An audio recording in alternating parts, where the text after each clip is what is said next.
Bonjour à toutes et à tous, bienvenue sur un nouvel épisode de Powerful. Aujourd'hui, on est avec Kenza Lachachi qui dirige une entreprise de retail premium au Maroc. Elle représente les marques Jonac, Bache et Benetton entre autres. Bonjour Kenza. Bonjour, Merci de nous recevoir avec plaisir. dans le joli écrin de cette boutique Jonac. Mhm. Donc c'est le dernier né de... Alors effectivement, c'est le dernier né, mais il y en a déjà deux autres qui sont en gestation. Donc Rabat bientôt et Marrakech dans la foulée. Super. Alors ça, j'en profite pour te demander de revenir au tout début. J'aimerais bien avoir une idée sur ton parcours et puis comment tu en es revenu, tu en es arrivé finalement à représenter des marques de retail au Maroc. Alors, mon parcours. Ce qu'il faut savoir, tu parlais du coup de prêt-à-porter et de mode et de lifestyle, c'est qu'avant d'être mon métier, c'était une passion. Donc, en quelque sorte, je pense qu'il y a une forme d'évidence et j'ai été attirée vers cet univers sans vraiment le rechercher. Mais si je devais te décrire mon parcours tel qu'il est décrit sur LinkedIn, j'ai fait une école de commerce, j'ai démarré en faisant du conseil, puis j'ai travaillé dans une banque que je porte haut dans mon cœur parce que j'ai contribué à son lancement. Et cette banque-là avait été une des dernières petites nées au Maroc et elle ciblait ce fameux segment du premium accessible. Et donc, ça m'a aussi permis de redécouvrir le Maroc à travers ce segment. Ensuite, pourquoi du coup ces marques? Pourquoi Enfa Retail avec des boutiques? C'est parce que, en réalité, j'ai voulu faire comme beaucoup, répondre à des choses qui me manquaient. Et donc, de la même manière, de manière assez classique, après avoir fini mes études au lycée à Fès, où j'ai grandi, je suis allée à Paris étudier. Et en revenant, j'étais quand même un peu surprise de me dire que je ne retrouvais pas dans mon quotidien mes petites balades, shopping. On en a parlé avant de démarrer. Tu m'indiquais que là, tu étais voisine du Jonac à Seyel et qu'avant, tu étais voisine du Jonac à Passy. C'est exactement ce que je voulais recréer. Quand tu m'as dit ça, ça m'a parlé parce que je voulais aussi que les gens puissent ravoir des moments et des émotions en se baladant dans une ville comme Casablanca ou d'autres villes et ne pas avoir des émotions que dans les intérieurs. Et le prêt-à-porter est une manière... Le prêt-à-porter, la pour nous les chaussure, femmes. exactement, est une manière pour nous de recréer une vie dans cette ville. Et après, pour être aussi totalement sincère, j'ai toujours eu à cœur de partager les bons plans. Et toutes ces marques, c'est des marques qui m'ont toujours fait de l'œil, que je trouve géniales. Et je me disais, comme j'aurais aimé le partager à une amie, à ma cousine, à ma mère, Au plus grand à la nombre. collègue. Tu fonctionnes en coup de cœur par rapport aux marques? Alors, c'est une somme de deux choses. J'aimerais bien ne fonctionner qu'au coup de cœur, mais je suis obligée de confirmer le coup de cœur par une viabilité économique. Donc, on va dire que je fais des business plans émotionnels. Mais oui, le coup de cœur pour moi est vital. Parce qu'effectivement, tu as parlé de ce... En fait, ce qu'il faut savoir aussi, c'est que j'ai choisi en décidant de faire du B2C, parce que c'est ce que je fais aujourd'hui, du retail, du business to consumer. J'ai décidé de le faire en ayant un ciblage très particulier. Je ne voulais pas faire de mass market, peut-être que j'en ferai demain. Je ne voulais pas faire de luxe, je voulais être dans cet entre-deux qui, moi, me parlait plus et ça allait être de fait un peu plus facile pour moi de l'incarner et de vendre. Puis de retrouver finalement, c'est ces petites marques-là qui nous manquent quand on revient au Maroc. Ces grandes marques.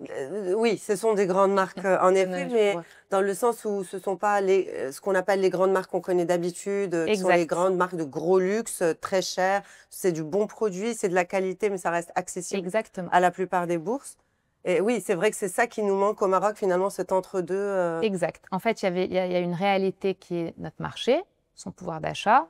Il y avait, pour être aussi encore une fois totalement transparente, un sujet de pragmatisme, parce que quand on démarre, c'est un univers qui est très capitalistique, parce qu'il faut pouvoir... en fait, on est le relais capitalistique des marques pour se développer dans les pays.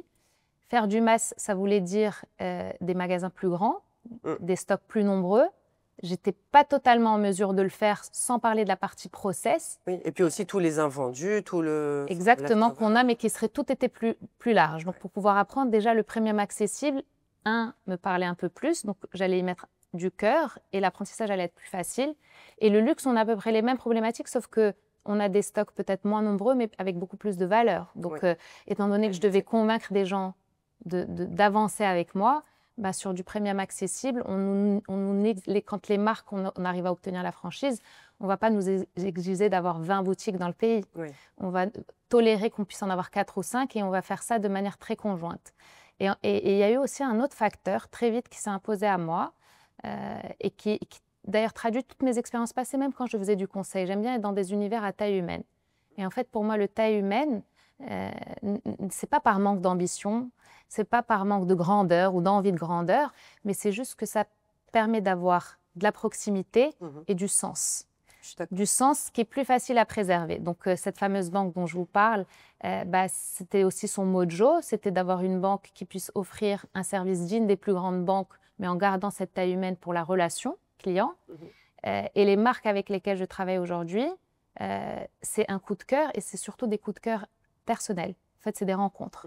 Si, lorsque je contacte ces marques, je ne me sens pas alignée et je n'ai pas une intuition humaine vis-à-vis de ces gens avec qui je vais devoir interagir pour pouvoir apporter ce produit à la marocaine, ça ne se fera pas. Ouais. Oui, c'est plus compliqué de travailler avec des gens si on n'a pas le même état d'esprit, on va dire.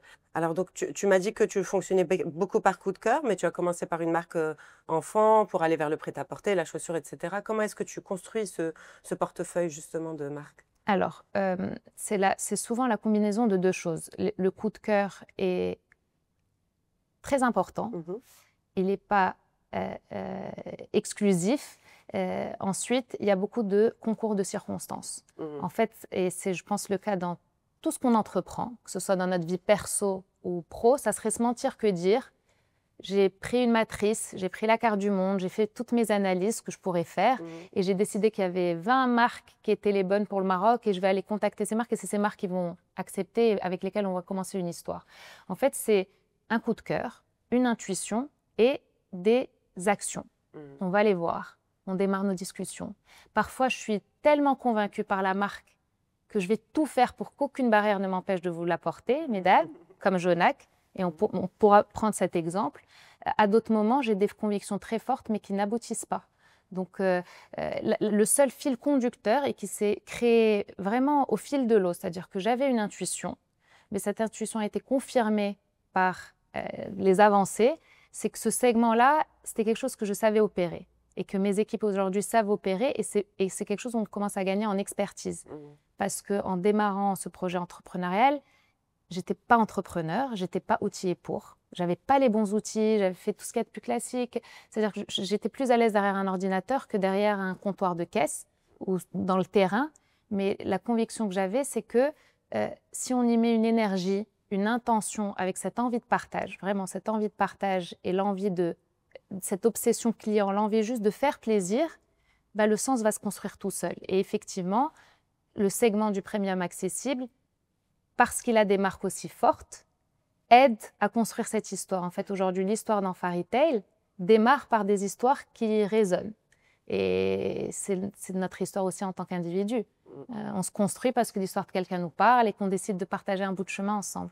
Je ne sais pas si ça répond à ta question. Oui, ça répond à ma question, mais j'aimerais bien aussi comprendre un peu comment tu fonctionnes, vu l'évolution du marché, comment est-ce que tu sélectionnes aussi les produits dans les boutiques, comment est-ce que tu fais peut-être pour créer une cohérence entre tes marques pour que les gens qui connaissent Jonac vont peut-être aller chez une autre marque du groupe. Voilà. Est-ce qu'il y a une proximité dans les boutiques? De manière un peu froide, aujourd'hui, le premium accessible, par quoi il s'illustre? Par un ticket moyen. Aujourd'hui, chez nous, le ticket moyen, il est entre 800 et 1200 dirhams.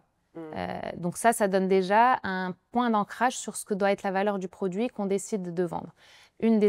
Quand j'ai décidé du coup de me lancer dans cet univers, j'avais envie de retrouver cette expérience dans la ville, mais j'avais envie de la retrouver avec un certain nombre de critères. J'avais envie d'avoir une largeur de gamme suffisamment forte pour ne pas me sentir être dans une boutique qui ne serait pas celle qu'il y a à Paris, à Opéra ou à Passy, comme tu le disais.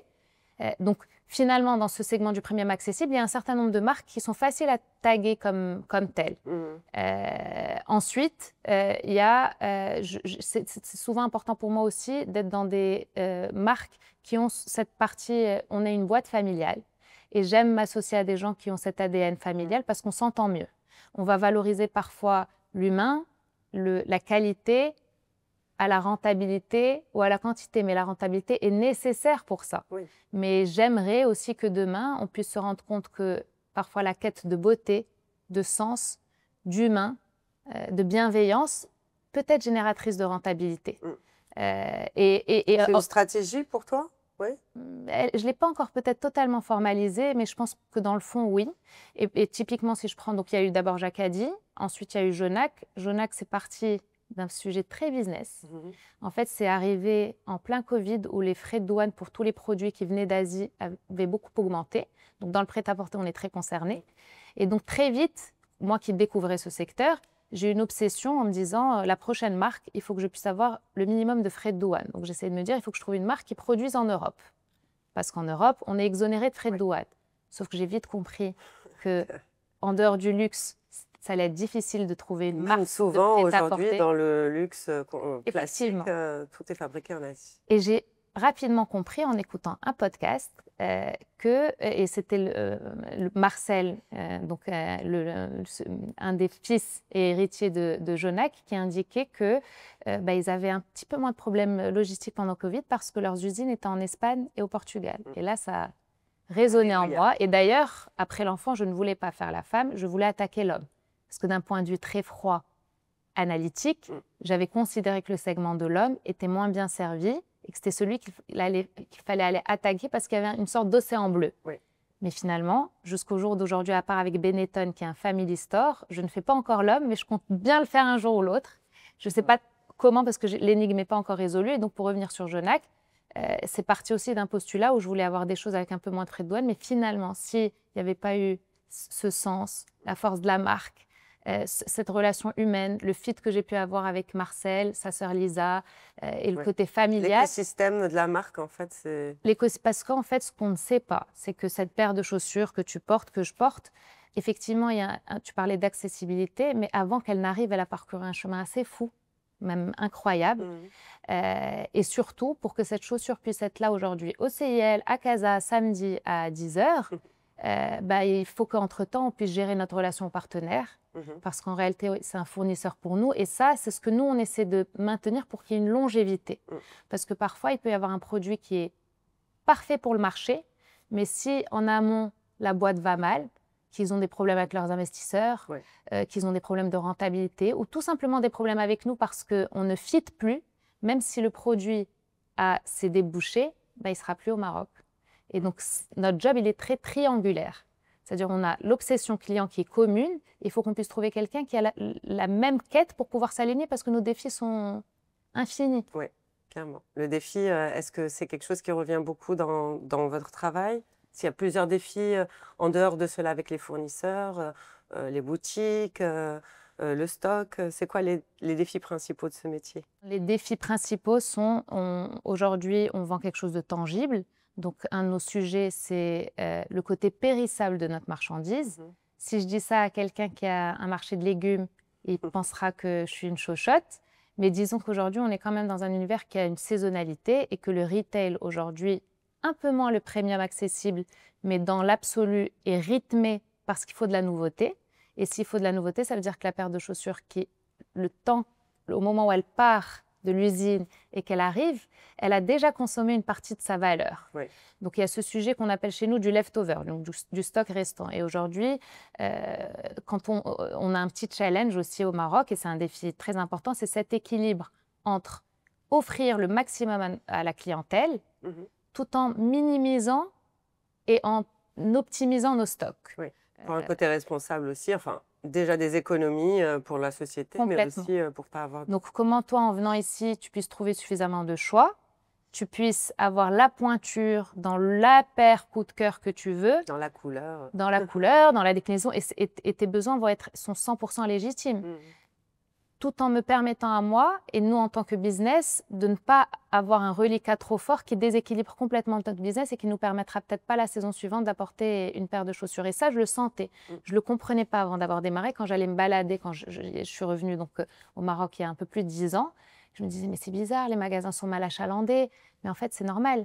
Si les magasins ne vendent pas assez, ils ont du mal à racheter, ils ont pas suffisamment. Il y a des sujets de cash flow, il y a des sujets. On hésite à trop commander pour se retrouver avec une marchandise. Parfois, on commande et on se retrouve avec cette marchandise et on est alourdi, on a un boulet. Donc, d'où l'enjeu de la taille. C'est-à-dire que moi, très vite aussi, je me suis dit, pour me défaire de ça, il faut que je puisse vite grossir pour qu'il y ait une circularité, que ce soit en termes de cash.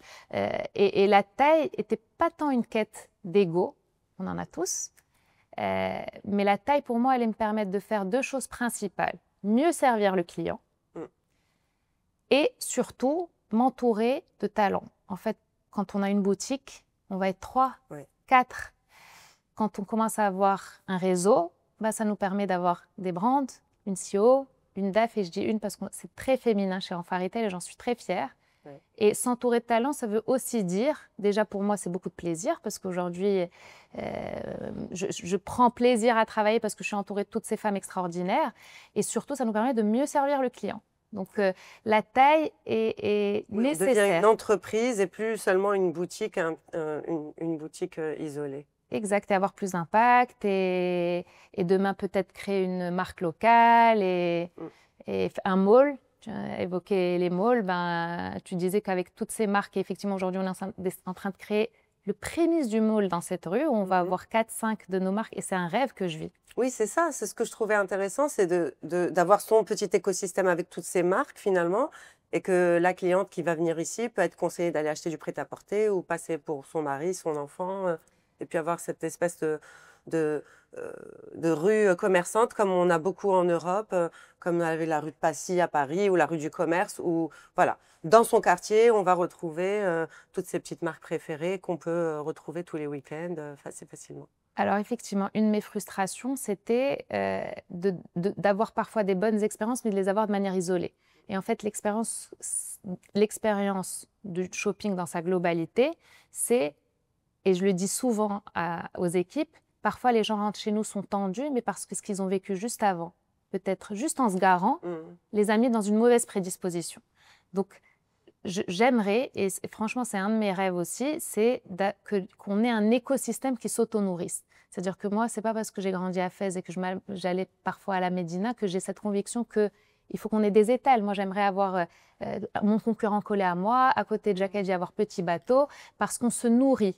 Et en fait, on se nourrit parce que, effectivement, l'expérience shopping, c'est une expérience qui est plurielle, c'est une expérience qui est continue, c'est une expérience qui doit s'étaler dans le temps. Et donc, à un moment donné, quand je me suis rendu compte que quand j'allais chercher les locaux pour mes magasins, je n'avais pas le bon voisin, j'ai commencé à me dire, ça serait bien que j'ai mon voisin. Ouais. Et l'exemple de Bâche est la meilleure illustration. Quand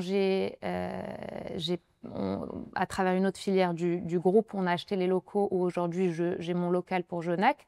On a divisé ce local en deux parce qu'il était trop grand pour Genac. J'avais une cellule vide et je me disais, mais quel va être ce bon voisin pour Genac? Et d'ailleurs, j'ai tout simplement appelé l'équipe Genac parce qu'en fait, il y a beaucoup de choses que je ne peux pas deviner. J'apprends avec ces marques. Et un des critères aussi, quand tu me demandais comment je choisis, j'aime les gens qui sont prêts à me transmettre des choses avec lesquelles je vais apprendre parce que c'est un métier nouveau pour moi. Donc, s'ils n'étaient pas dans la transmission, que en profites. Et que je puisse apprendre, qu'on puisse apprendre d'eux parce que ça reste les experts. On n'est qu'un relais pour eux. Et donc, j'ai appelé Marcel et Lisa toujours en leur disant, si vous deviez avoir un voisin idéal pour Genac, ça serait qui? Ils me disent, ça serait super d'avoir Bâche. Je dis, ok, super. Est-ce que vous pouvez m'aider à contacter Bâche? Et ça s'est fait comme ça. Et effectivement, le sujet, c'est que Genac à Racine a été nourri de son voisin. Ça, c'est une certitude. Et il est nourri de tous ses autres voisins.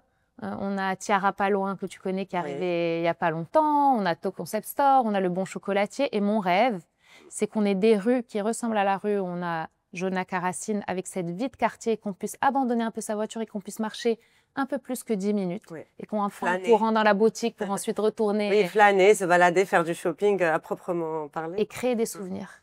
En fait, créer des souvenirs, des moments. Pour ton business? Créer des souvenirs. Oui.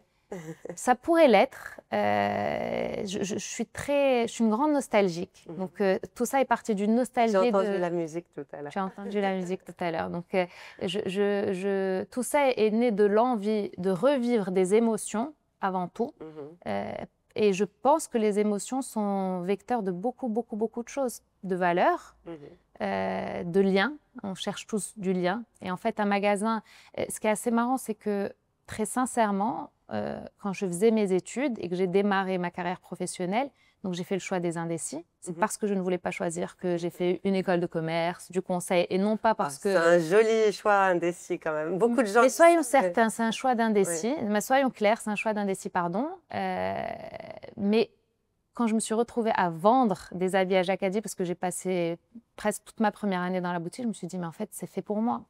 Raconter l'histoire. Et très sincèrement, je n'étais pas la meilleure pour optimiser les coûts, gérer les marges. Mais j'ai vite compris que si je voulais poursuivre cette histoire et raconter plus d'histoires, apporter plus d'émotions, apporter plus de produits, il fallait que je sois rentable. Ouais.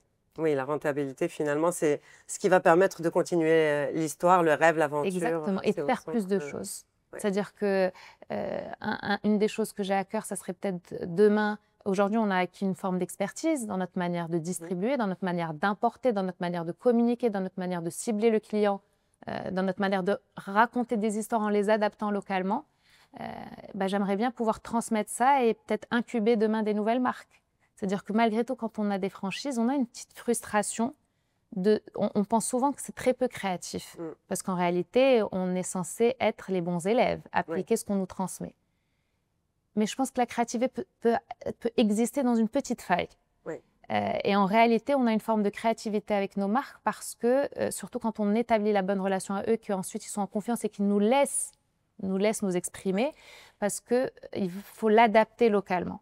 Et aujourd'hui, avoir des franchises ne veut pas dire que demain, on n'aura pas une marque en propre, peut-être. Aujourd'hui, faire du prêt-à-porter ne veut pas dire... Il y a des marques marocaines, peut-être?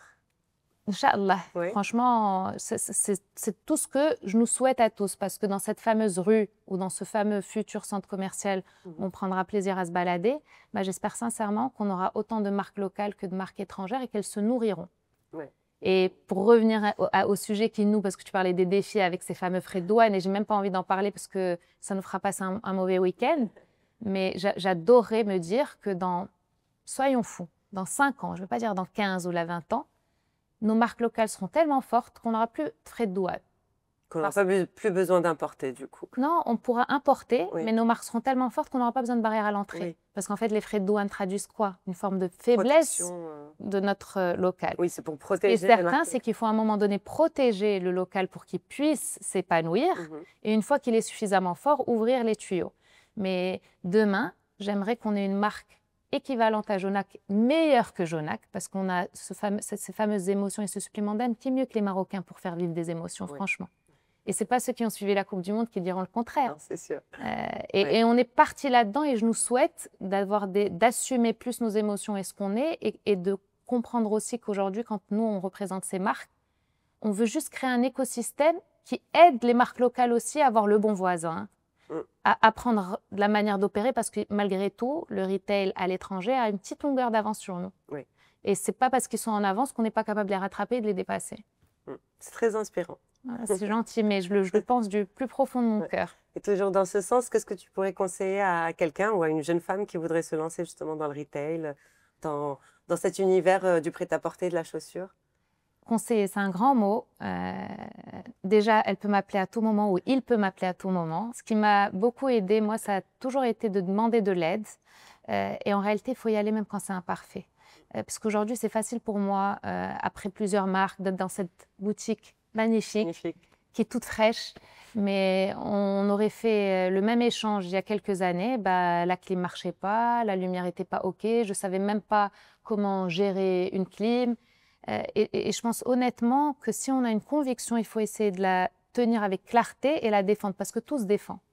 En fait, l'essentiel, c'est l'énergie qu'on y met, ne pas s'arrêter. Le faire, je pense quand même avec beaucoup de bienveillance. Moi, je pense que la bienveillance attire les bonnes énergies. Bien sûr, réfléchir un petit peu. Et si on n'est pas capable de faire ces fameux BP, de faire ces fameux calculs, il y a beaucoup de gens qui aujourd'hui peuvent nous aider et pas que ChatGPT. Oui. Franchement, bien s'entourer, ça veut tout simplement dire parler autour de soi. Parce que parfois, on a des gens qui sont juste à côté de nous qui peuvent nous aider, mais comme on n'a pas demandé d'aide, on ne le sait pas. Et au Maroc, parfois, c'est un hichmo, surtout en tant que femme. C'est vrai. On veut être, forte, super forte. En fait, quand on décide de se lancer, on se dit « je dois réussir ». Mais en réalité, pour réussir, il faut se faire aider. Personne ne réussit seul, personne. Et qu'est-ce qu'on peut te souhaiter à Enfa Retail? Alors, qu'est-ce qu'on peut souhaiter à Enfa Retail? D'être encore là dans quelques années. Ça veut dire qu'on aura résolu un certain nombre de nos défis et d'être suffisamment grand pour avoir des centaines de talents dans Enfa Retail et qu'il n'y ait pas une personne qui vienne en parler, mais des dizaines.